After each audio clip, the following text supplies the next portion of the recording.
Hello, my name is Annalie Carruthers, and I am the organizer of the Toyin Falola interviews. Welcome.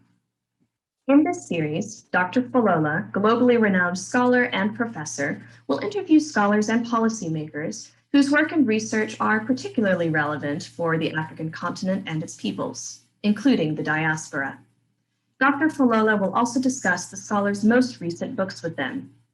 The ultimate goal in this series is to promote the work of great minds and to spread knowledge to the general public about current intellectual projects that these great minds are pursuing. Research themes can include, but are not limited to, the following: African affairs, African migration, religion, culture, intellectual history, development issues, theories, women's rights, disability rights, post-colonial society in Africa and other parts of the global South, and globalization. These discussions will be recorded over Zoom, and these recordings will be distributed on the Toyin Falola Network Facebook page, Twitter, and website. Thank you very much for joining us, and we hope that you enjoy.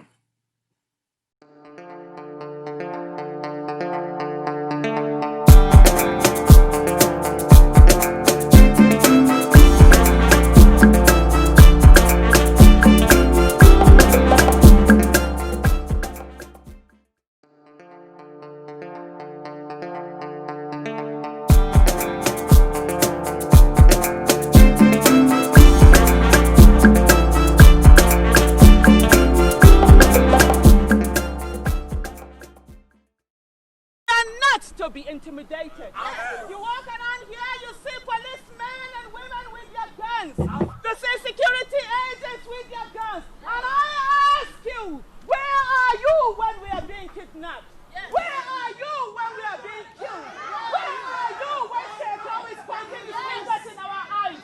Where are you when all the bad things are happening in Nigeria? You come out with your guns. You come out standing. You tell us you're men. You tell us you're women. But you're just wimps. You are doing nothing. Nigerians are no more safe on the streets. Nigerians are no more safe in their houses. Nigerians are not safe anywhere. It is protesters that come out that you come out and intimidate. We will not be intimidated. No Nigerian is more Nigerian than any Nigerian. That's right. Good. That's right. Every one of us occupy the highest office in this land, and that is the office of the citizen. Yes. The president occupies the highest political office, so his office is less than our office. I am an employer of the president. I pay the president's salary. I pay the bills of his family, and he must protect me, whether he likes it or not. As the commander-in-chief, the president has failed. How many police were killed by terrorists in Borno?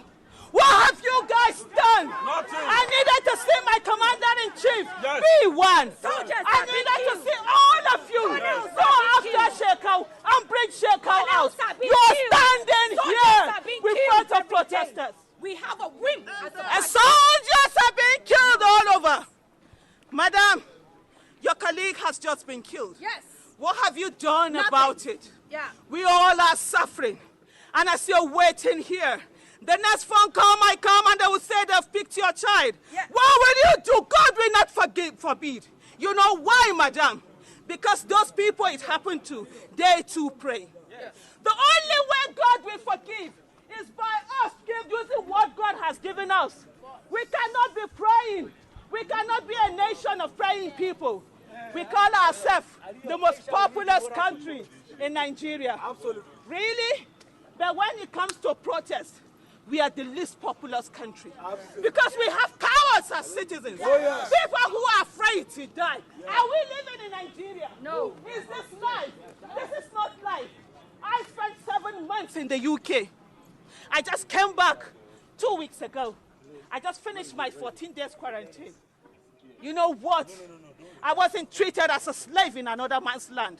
So who would dare to treat me as a slave in my own country? Because we call out those who failed. Every day you get a phone call from someone in the middle of the night telling you that they need money for healthcare, they need money for school fees, Nigerian they story. need money for this and that. Nigerian Nigerians make demands on fellow citizens, but they dare not make demands on the government Shame. that are failing them, that are looting them, that are packing their things away. It is high time we begin to do tough law. Enough of the nonsense. When some people will stay at home, they expect us to put our lives on the line. And then they will call and tell us to bring money. People have been making excuses. All you yesterday, what was on social media? Oh, Shawara is the one doing it, they will not come. Henry Sheed is the one doing it, they will not come. Oh, Adeyanju is the one doing it, they will not come. Oh, Ario is the one doing it, they will not come. You know what? Excuses are like shoes, and you always find the one that fits. It is time for us to stand as a nation. I'm tired of being afraid in my country. I'm tired of hiding in my house. I'm tired of paying unnecessary school fees. I'm tired of paying bills. How much is the 30K that they pay? What would you buy, a bag of rice? And that's it. And then we'll have a president who has the guts to do nothing, and yet he sends in security agents to come and intimidate us. You all should be ashamed of yourself. You all should be ashamed of yourself. You all should look at yourself and let the tears pour down, because we are killing this nation. Matter how much do they pay you? Nothing. How much is your Their school bosses salary? take all How their much money. you They take pay all for of your their children? welfare. They live in dirty barracks. The child of the president and the child of the policeman should have equal rights in this country. They should have access to good quality education. Absolutely. How much is the school fees in Regent, where most of them have their children? You see us on the streets, you think we are hungry, that's why We're we not say, hungry. No, we aren't! We are angry, and that's Buharian is why. people that are hungry, the people who are stealing our money. How much is it your school They are the fees? hungry How people. much is your salary? How much do you pay for your Nonsense. children's school fees? Do your children get the same access to good quality education like your children? No. That's why we are here. So the next time they send you to protesters and tell you to put a And you bullet come out to with our guns. heads, think about it. And the thing is that as long as they are committed people, it doesn't matter the numbers. The numbers have never mattered. What has mattered is the sincerity of God. And the shit was here. You've seen the people that will talk on social media. And let me tell you something. For anyone who says protest does not work, it's a lie. They are afraid of it. That's why they will send them to you. They are afraid of your voice. They are afraid of your power. They know you're committed. They know you will stand. They know you will fight. They know you will. Thank you very much for joining us. It's my pleasure to introduce Aisha, but only in 3 sentences. She's a very prominent activist, and she was involved in Bring Back Our Girls, involved in the recent end slashing SARS, and yesterday she criticized the Nigerian judiciary for their role in consolidating abuses of power. I'm the moderator, and we have a series of programs lined out. Thabo Mbeki, the former president of South Africa, has agreed to join us for a series, and we are negotiating the date. And we thank all the participants for coming. More will join as the event unfolds. Because of time difference, Sunday is not a convenient time for people who go to church. We apologize for that. Let me start the first question. Please, can you introduce yourself to our audience, talk about yourself and what led you to activism? Thank you. Thank you so much, Professor, for having me. It's my pleasure to be here today. My name is Aisha Yesufu. I was born and brought up in Kano, in the northern part of Nigeria. I'm actually from Edo State, the southern part of Nigeria. I grew up in Kano. I grew up in a ghetto. And most times people ask me, why are you like this? And I always say to them, this is who I've always been. I've always been a child. Even as a child, I was one who was vocal, who asked questions and always asked the question, why? Though it got me into a lot of trouble growing up. I grew up in a ghetto. Just to give a context of my life, at the age of 11, I didn't have any girlfriend. The reason why I didn't have any girlfriend was because all my friends were married off. I got married when I was 24. My friends were already grandmothers at that time. I lived in a place where education was not seen as important, especially for the girl child. And it was I was mocked, I was abused, and all sorts of words because I decided to go to school. And my parents growing up, I grew up poor. My father lost his business and lost everything. And life was quite very difficult. And I would go to school in the morning without breakfast, coming back home. I wasn't expecting lunch. But I was one person who, even though in the ghetto, I read a lot and I wanted a life out of that. And I always would talk about it and the fact that there's a world out there. I always wanted to go traveling all over the world. As a teenager, I said to myself I was going to travel the world. And in 2014, my mom called me and she said to me, thank you for dreaming for the whole family. And sometimes when I see people say to me, why do you believe so much in Nigeria? Things will not work out. I always say Nigeria will work in my lifetime. Nigeria must work in our lifetime. And for me, I said to them, I've never had anything given to me on a platter of gold. I've always had to believe, even when my dreams were bigger than the people around me, but I held on to those dreams. And somehow they did come true.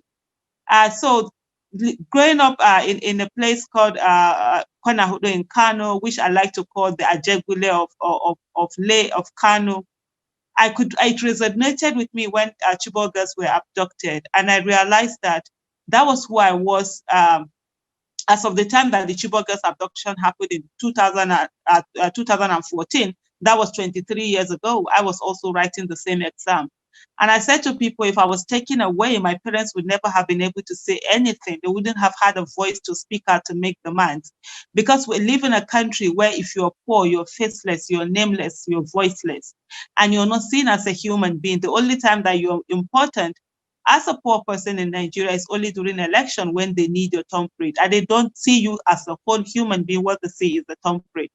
And so for me, when I started fighting for Chibok girls, I started on the basis of if my child was taken away, I would be there. But less than a month into it, I knew I was fighting for the little girl that I was. And I said to myself, I will never give up on Chibok girls, because to give up on Chibok girls would be to give up on the little girl that I was, who was begging for help, who asked for help, and nobody answered.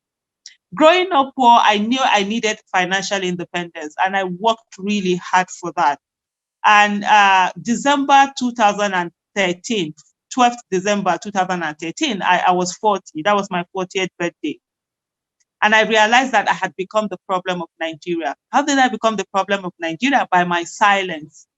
The little girl that I was, who was now 40 years, and who had now turned 40, sort of like forgetting how she was as a little girl, and she was angry at Nigeria. I hated my country because my country then, there was, and still is, there was so much injustice, corruption, poverty, and I felt we were rich enough as a nation for that not to be the case.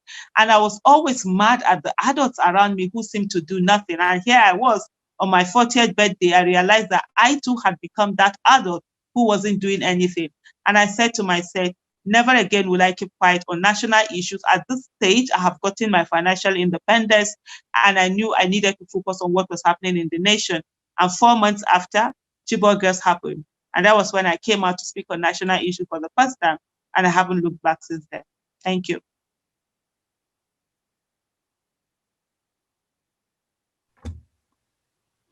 Thank you very much. It's my pleasure to invite Professor Abimbola Adelakun to ask the first set of questions. Because the way we're going to arrange the podcast is that each segment will be separate to make it more user-friendly. If you are a Nigerian, I don't have to introduce Dr. Adelakun. She's a major columnist. She writes for Punch once a week. And she's been in the ton of flesh of many people, whether it's Tinubu or Buhari and all of them. She earned a PhD in theater and dance here at the University of Texas at Austin, also specializing in the African diaspora. And she holds 2 master's degrees one from the University of Ibadan, and one from the University of Texas on diaspora studies, communication, and language arts. Our current works are now in the area of modern African cultures, performance, and she has a forthcoming book on Pentecostalism with the University of Cambridge Press. Thank you so much for joining us to interview her. Thank you. Thank you very much, Dr. Falola. I'm really grateful to you for organizing this. It's a really, really great privilege to be here this Sunday morning. And thanks to everyone that is present here. It's a good place to be on this today. Ms. Yesufu, I'm really, really thrilled to meet you. I have followed you since the days of Bring Back Our Girls, and I've always wanted to meet you. And I'm glad we are doing so this morning. Yes, even though we are social, virtual distancing, but it's still a great pleasure to meet you. Good morning. Thank you. Good morning. Yeah. So I've always been curious about your backstory. Like, who is this woman and what are the things that drive her? What's your passion? And thank you for talking about yourself and the things that push you. And it's really interesting to see how much you have done and how much more we are all stimulated to do more, right? Because we are all driven by this passion to see a better Nigeria. So on the NSAS protest, I have one of my questions that I have about it is that one of the hallmarks was that it was a leaderless revolution, right? Even though you were one of the prominent faces and like I could say an iconic face, especially with a picture of the raised fist. But at the same time, one of the things that really troubled the way we do protests in Nigeria was that it was a leaderless revolution. So I am very curious about what a leaderless revolution, how you came about it. Was it something that you planned to be leaderless or it was spontaneous? Because a leaderless revolution is a very radical vision of democracy and participation and the way we do things. So how did you come about the idea of leaderless revolution, and what are the lessons you learned from not having a leader? Okay. So one of the things that I try to explain is the fact that yes, I was part of the NSAS protest, but I'm not an organizer, or I'm not one of the organizers of the NSAS. And on the issue of the leaderless, it being a leaderless protest, I tend to look at it, it's not leaderless in the way that the word is, it's just that it's not the traditional kind of leadership that we are used to, where one person stays is known as the leader, and then the other ones are the followers and all of that. And I think this came from the fact that there's so much suspicion, and then there's so much distrust in leadership in Nigeria, because over the years, a lot of people have believed and they have hoped that they have gotten good leadership, and it has been dashed. And so many are suspicious of that, and you find out that there are always protests or movements that have gone on before, and you find out that people will sort of like sell out. So looking at what happened Occupy Nigeria and all of that. So it just sort of like, I would say it started spontaneously, not that it was planned for that way, but it just started over time. Because first of all, if you remember, the NSAS protest actually started in Ughelli, the first few ones. This is not the first time there has been NSAS protest. There were one, I think, around 2017. Not many people turned up for that at the Unity Fountain in Abuja. So this started from Ughelli, and then Omoyele Sowore, you did a tweet and said, "Oh, we need to do protests all around the country." And then there was this decision that came up, and they said, "Okay, let them do 3 days protest, 72 hours from 7th to 9th of October." And then the first tweet I would see that went over it was in Kano, a young man in Kano called Adamu Ismail put up and said, okay, they were coming out on the 7th of October to do a protest in Kano. Even though it ended up, it was only 2 of them that turned up. A lot of people were afraid in Kano. So on that 7th, only 2 people came up. But later on, when he did, he called for another one, and hundreds of people turned up for that one. So we had this protest going on in Ughelli, Lagos, at Alausa. These young Nigerians came out. They were doing their own protest too. And then on the 8th of October in Abuja, we did a protest, the NSAS protest. And so we went there and did that too.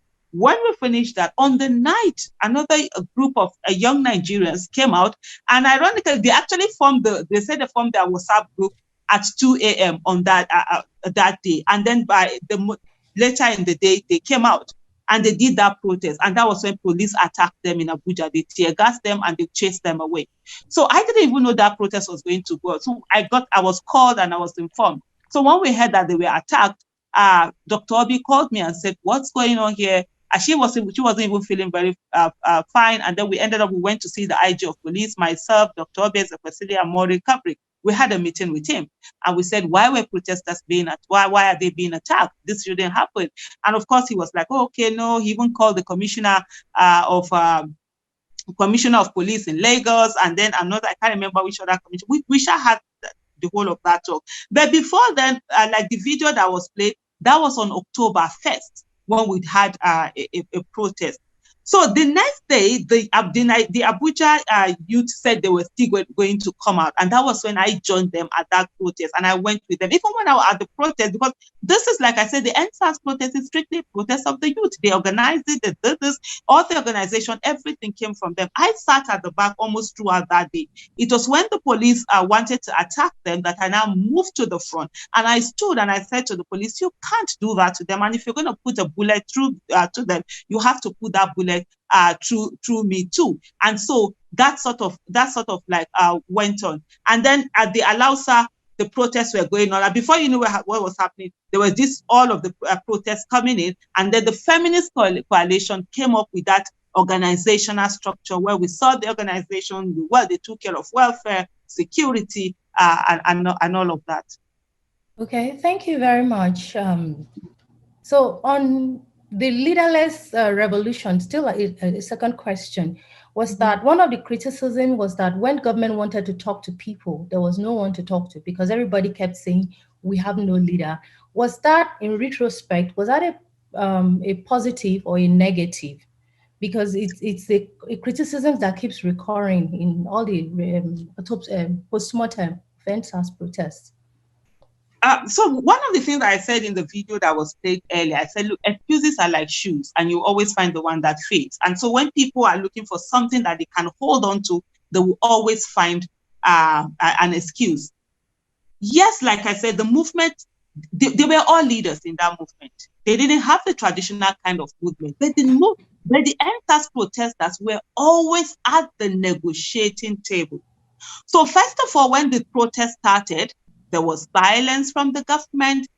When we met with the IG of police on the 9th of October, I remember we gave him, these are the things you needed to do. He had agreed that he was going to wait because there was election in Ekiti. The day after it was election in Ekiti. After the election, he was going to address the protesters, the things that they were going to come up with and everything.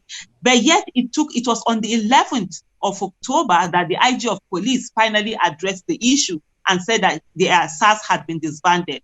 When he said SARS had been disbanded, he brought out what they call five things that we need to know about SARS being disbanded.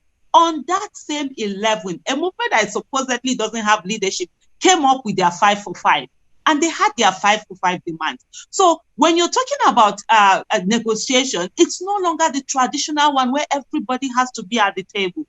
These are protesters who were multitasking. While they were protesting, they had their demands and they handed it over to government, which was take care of these demands. What are these 5 demands? All protesters that had been arrested must be freed. They talked about the fact that there must be justice for those that have been killed and compensation for the families.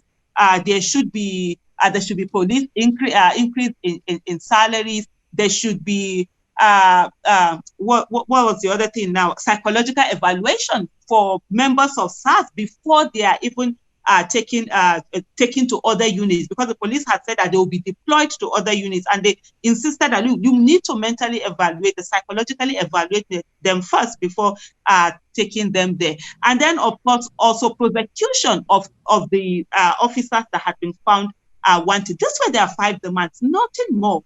And so the demands were there.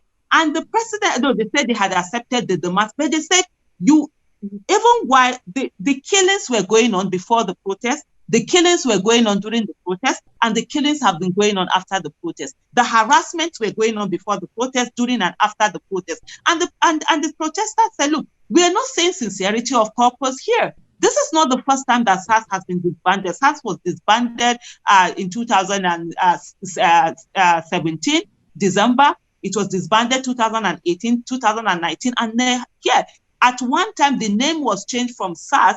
By the way, SARS means Special Anti-Robbery Squad to Federal Special Anti-Robbery Squad, FSARS. Yet, nothing happened. The people who are supposed to prevent robbery now actually turn to robbers using the arms given to them by the state to oppress people, extort people, and get them to transfer money. And even when victims came out and said, this is what had happened to them, this is what SARS had done to them, they actually brought out account numbers where they had transferred money to. Nothing happened. So they said they needed to see all of this being done before they went off this, yet nothing happened. On the 19th of October, a week after the 5 for 5 demand, there was now implementation of 5 for 5. And then the NSAS protesters put out what had been done.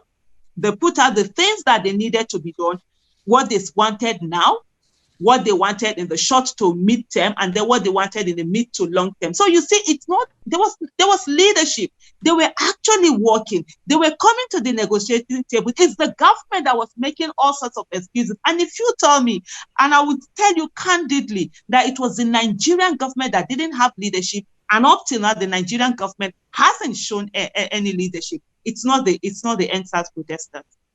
Thank you very much. That's very clarifying. So I have another one more question, and I will pull back. One of the things that the government offered were judicial panels, and then the one in Lagos especially has functioned like some kind of Truth and Reconciliation Commission. But even while that was going on, they are still going after the Feminist Coalition and some of the NSAS protesters. So how do we engage the government on their promises for reforms while they are also backstabbing us in the process of reforms? Thank you. Thank you so much. So this is the reason why the NSAS protesters did not leave the streets when they were told to leave the streets, because they have seen over and over again no sincerity of purpose. This is not the first panel that was set up, and I think that's one of the things that the governor of Rivers State has said, is that what is the essence of this panel? The set-up panel, there are findings, there are indictments, and then nothing comes out of it. A lot of other panels that were set up before, and they indicted. So, for example, Yusuf, there's someone called Yusuf Kolo. He's actually still in the police force, and he has been promoted, and nothing has come out of it. So there was all of that. People were skeptical about the whole panel. But then one major issue is that the National Human Rights Commission for the last 5 years has not had a governing council. And without the governing council, people have questioned the legality of this panel. What is the essence of doing all of this panel? And then at the end of the day, even if people are indicted, they will come out and question the legality of the whole panel, and then we'll have nothing. Because as it is, the national chairman does not, the chairman of the National Human Rights Commission, the executive chairman, does not have the right, as mandated by the law, to set up this panel, because right now there is no governing council, and so that has been a major issue. But let's also look back at the fact that in 2018, a presidential panel was set up to look into the reform of SARS. And what was this presidential panel all about? It came from the fact that there were complaints from citizens, complaints from civil society organization about the human rights abuses by SARS and the extrajudiciary killings and all of that. And the president set up a panel. In June 2019, the panel submitted their reports, and then the president tweeted about it and said they were going to implement the recommendation from that panel. This is the 17th month now, and nothing has been done. And so it just goes to say that, they're just doing this because really that they don't even care. That's just what we're saying. We've seen from the Office of the Attorney General of the Federation coming out to say that they don't have evidence to indict the people, the SARS officers. who have been indicted to prosecute the SARS officers who have 37 of them who have been indicted so far. There's a systemic abuse that nobody is ready to bother about, and they're not ready. The government is not ready to take responsibility on that. And what they have focused their attention more on is on coming after NSAS protesters. We've seen people have been picked up, people's accounts have been frozen. There were some of them were frozen as far back as 15th, 13th of October, when money was being spent from Feminist Coalition to take care of the state chapters protests that were going on. So all of this have been happening. And one thing I would just, even though you didn't ask the question, which I would just state here categorically, many people say that the NSAS protests have been infiltrated. And I say categorically to them, the NSAS protest was never and hasn't been infiltrated. What happened was that government brought in talks, government-sponsored talks came and attacked NSAS protesters. Why do I say they are government-sponsored talks? These talks were brought in military vans, they were brought in police vans, they were brought in security agents vans, Prados and Jeeps. They were even supervised by police. Why they attacked the NSAS protesters and destroyed their properties and even killed some. While that was going on, the police refused to do anything. They stood by. When some of the NSAS protesters were able to apprehend some of these thugs and handed them over to the police refused to collect them. We have a video where some of them had gone to meet the NSAS protesters, where they were occupying the Central Bank of Nigerian head office in Abuja.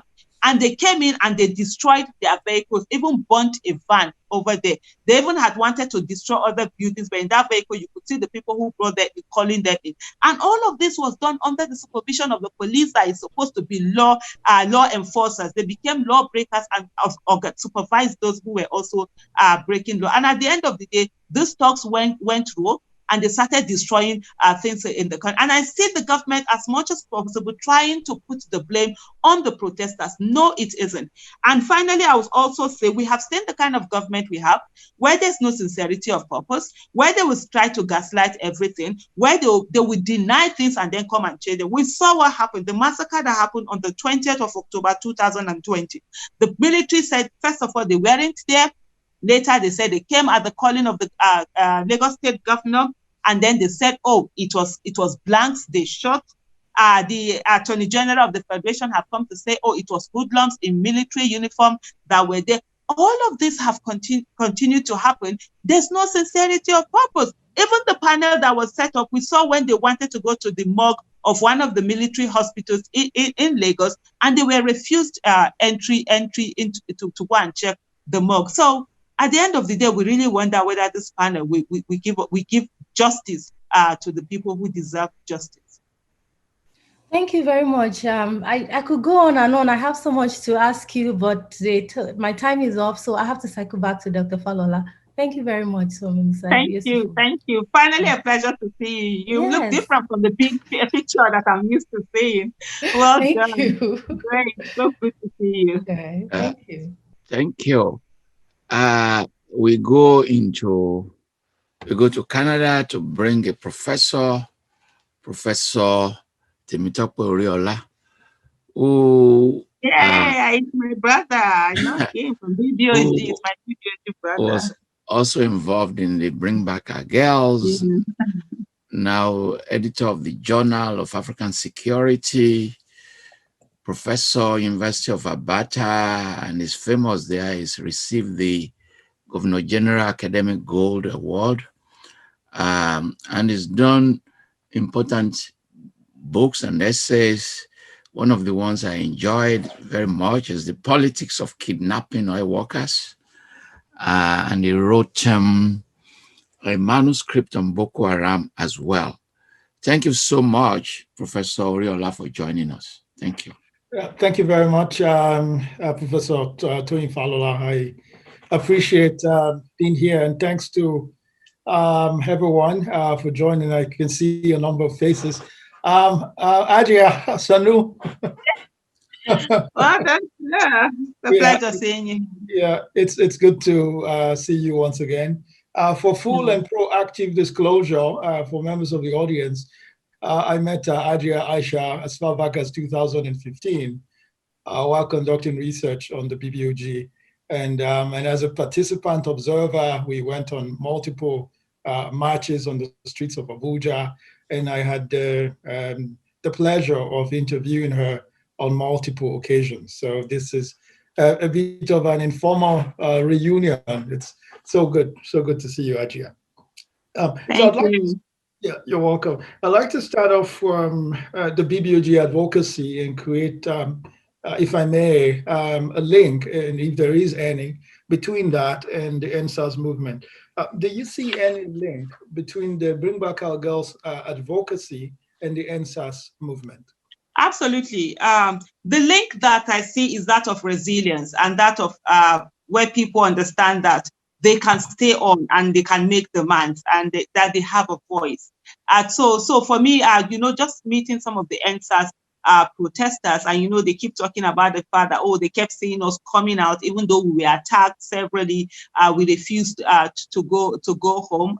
We stayed on. So for me, I would say that's where that link is, because one of the things that the Bring Back Our Girls movement was able to do to Nigerians is that it let people understand that they have a voice, and that they are the ones that are supposed to speak out, and the people needed to occupy their offices of the citizen. That's very it's instructive. But one thing is that there's a bit of difference in the two movements. There's similarity also in the fact that the Bring Back Our Girls movement is women-led, and then the Feminist Coalition played a very important part in the NSAS protest. For me personally, I would say without them, the protest wouldn't have gone as far as it did. That whole organizational skills that they brought in was very amazing. But beyond that, the two protests are different, very different in the way. So you say Bring Back Our Girls movement and other protests that we've had, it's a protest of empathy. So something has happened somewhere, or you feel this shouldn't happen to people, and people were there. But the NSAS protest was a protest of survival. It's a protest of survival. And it is Florence also, one of the Bring Back Our Girls movement, one of the Bring Back Our Girls movement member, and the current chairperson that made that analogy and said, look, this protest is a protest of survival, because you find out that a lot of the people who are the connection are a stark difference between the Bring Back Our Girls movement protest and the NSAS protest. The Bring Back Our Girls protest was protest of empathy, and good number of other protests we had. But the NSAS protest was a protest of survival. And this, the current chairperson of the Bring Back Our Girls movement, Florence also, was the one who made this analogy. And you're like, look, in the case of NSAS, people were being killed. They were being killed. The culture of silence is unbelievable. And they were being killed under the cover of darkness. And they were tired of being killed. And they came out just to demand for them to be allowed to live. You find that many of them had been victims many times over in multiple states. Some of them had family members who had been victims. Some of them, for example, one of the organizers of the Abuja protest, her brother has been missing since 2012 for 8 years. And at one time, they just said to the father, they made the father to sell things that he sold his properties. He was able to raise 3 million naira. He took it to them, and they said it was chicken chain. And later they said they had killed the boy, and they forced him to go into the river that had a lot of corpses to search for his son. So there was that how do I put it now? The fact that for them, this is survival, this is personal, and this is something that they know if they don't do it, that the police, they're going to come after them with more force. And that sort of kept them going. And I think that's a bit of a difference between the NSAS protest and also the Bring Back Our Girls protest. All right. Thank you, Adria. My next question is about outcomes, movement outcomes. How would you rate the results of the Bring Back Our Girls movement in terms of what it's been able to accomplish? And to put it bluntly, do you think the Bring Back Our Girls movement is in decline? And I would like you to cross-articulate that with what you think might be the outcomes of the NSAS movement? What do you think would be the results of the NSAS movement vis-a-vis your experiences within the Bring Back Our Girls movement? Well, in the case of the Bring Back Our Girls movement, it's about 5,900 and something days right now since the girls were abducted, and it's going to be 7 years in April.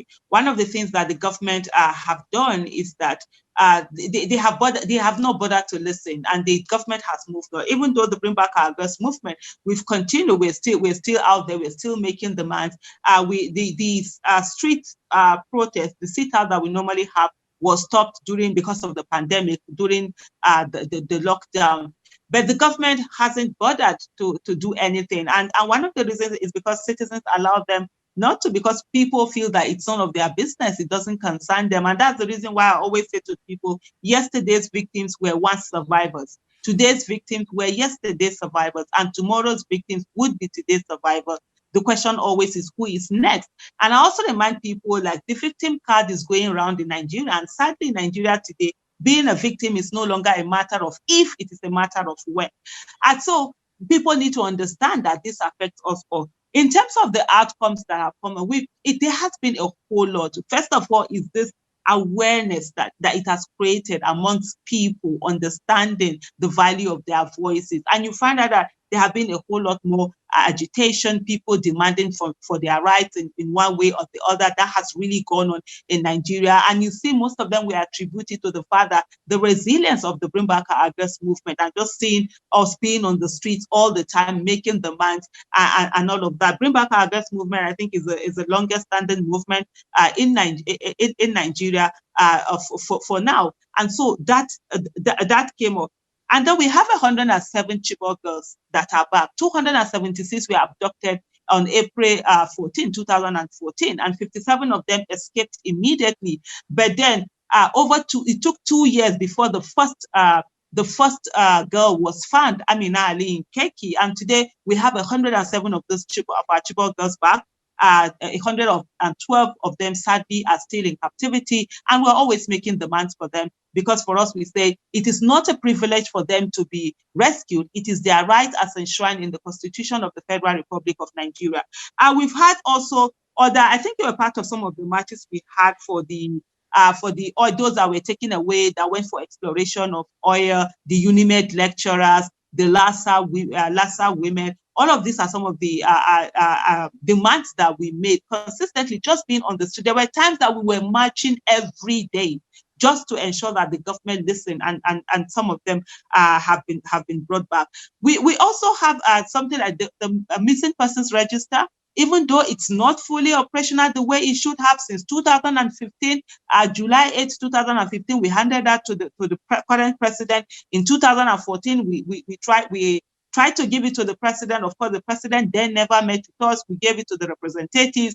The National Human Rights Commission was supposed to work on a missing persons register, just for us to even know when our citizens are missing. These are the people, these are who are missing, and let the government be doing everything they can to get them back. That hasn't happened. But I would say the biggest thing for me is that the fact that people owning their voices, and that's what we need to do. Because one of the things we have, governors like Dr. Obi Ezekwesili would say, it's made up of the demand and supply side, and the people who vote are those who are supposed to make demands, and people voted for are supposed to make supplies. But sadly, in Nigeria, many people, we don't make demands, and that is sort of like changing. And I see what NSAS has done also is to reinforce that belief that, indeed, people can own their voices, and they can make demands for good governance, and then they will do that. And that's currently what is happening right now. We have the panels going on. The youth of Nigeria have always been one time called lazy by their own president. Many people have always said that they never bothered about what is happening in the country, but right now they have bothered, and we've watched them being killed, and yet the rest of us, we are really not standing for them and asking the government to stop its tyranny and its oppression. Rather, what we see is people blaming the victim. Sadly, we are a country where we rather blame the victim rather than the perpetrator. So it's like, why did you even allow yourself to be killed? Instead of asking them, why are you killing innocent citizens who are simply protesting the way the Constitution allowed. Right. Thank you, Ajia. My next question is about, again, the BBOG and your identities. You were and are still widely regarded as the mascot of the Bring Back Our Girls movement. Your distinctive red hijab as a practicing Muslim woman, your business background, your level of education, your outspokenness within the Nigerian political system present a confluence, or to use a very popular term, intersection of identities that is fairly extraordinary within a highly patriarchal society such as ours. So my question is, what is it like combining those identities? So one of the things that I do, for example, if you check my bio on my Twitter handle, it says I am me. I don't do labels. And that I say it as it is. My mom says in my court, nobody wins. And I say you would either love me or hate me, and either one is perfectly okay. So for me, I don't do labels. So even when people try to say, oh, you're an activist, I'm not an activist. I'm just me. I know I am an active Nigerian citizen. But I am not an activist or whatever. So I don't live by the labels that people give me. For me, this is just it. Is there injustice? I'm going to speak against it. Is there tyranny anywhere? I'm going to speak against it. Is there oppression anywhere? I'm going to speak against it. So I'm not going to look at, oh, am I a woman? Am I a man? Am I a Muslim? Am I non-Muslim? Am I this? For me, all those things are labels and they're not important. What matters the most is our humanity, our empathy, our shared humanity, of course, and the social contract we have with our government. And if they are not doing the right thing, of course, I have to speak up. So for me, I always get, when some people will say one thing, oh, you are against Islam, and then some will say, oh, you're against Christianity, you're against this. I'm like, no, I'm not against anybody. I'm just with the truth. And we need to hear the truth. So for me, it's just who I am, and it's always been whom I have been. And I'm particularly not bothered when people get worked up over all of those issues, because I think I dealt with them as a child. As a child, I was a very vocal person. As a child, I always point out what is wrong, even when my parents do it. When I felt that, oh, some of the things that they had done to us as children was unjust, or to my siblings or anyone, I always spoke about that. And it got me into lots of trouble. And sometimes, even as a child, I realized that when the truth favors adults, they love it, they like you. When it doesn't favor them, they don't love you, they don't like you. And so I got used to not dependent on the, what's the word I'm looking for? On the validation from other people. So for me, it's about, how do I see myself? How do I feel about myself? What I'm talking about, is it the right thing for me to talk about? That's all that happens. That's all that matters. And I hold myself to higher standards than I hold other people. And I always say to people, as long as I look in the mirror and I see the person in front of the mirror and I like what I see, that's okay with me. As long as I'm sitting there with my thoughts, and I love within me what my thoughts are, that's okay with me. Because at the end of the day, every one of us, we have a moral compass. Irrespective of what people say about you, you know what it is that it's really true that you're doing. And for me, that's the most important thing. And finally, I would just add to say that I always say to, when people say to me, how do you cope with the criticism? How do you cope with people, insulting you and making all sorts of allegations and whatever? I say, look, to me personally, insults and praises are the same thing. They are people's opinion about me. They are not my reality. If I don't get angry when somebody praises me or prays for me, then I have no business getting angry when somebody criticizes me or curses me. They are all their opinion. At the end of the day, what do I think about myself? That's what really matters. All right. Thank you very much, Ajia. I appreciate that. And I now turn things over to the convener and moderator, Professor Falola. Thank you very much.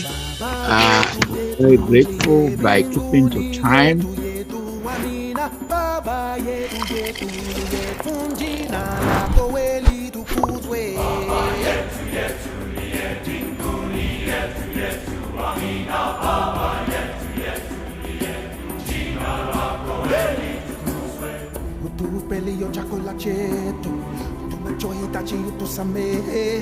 makosa yetu kumana setuna hoa sembe wale yotukase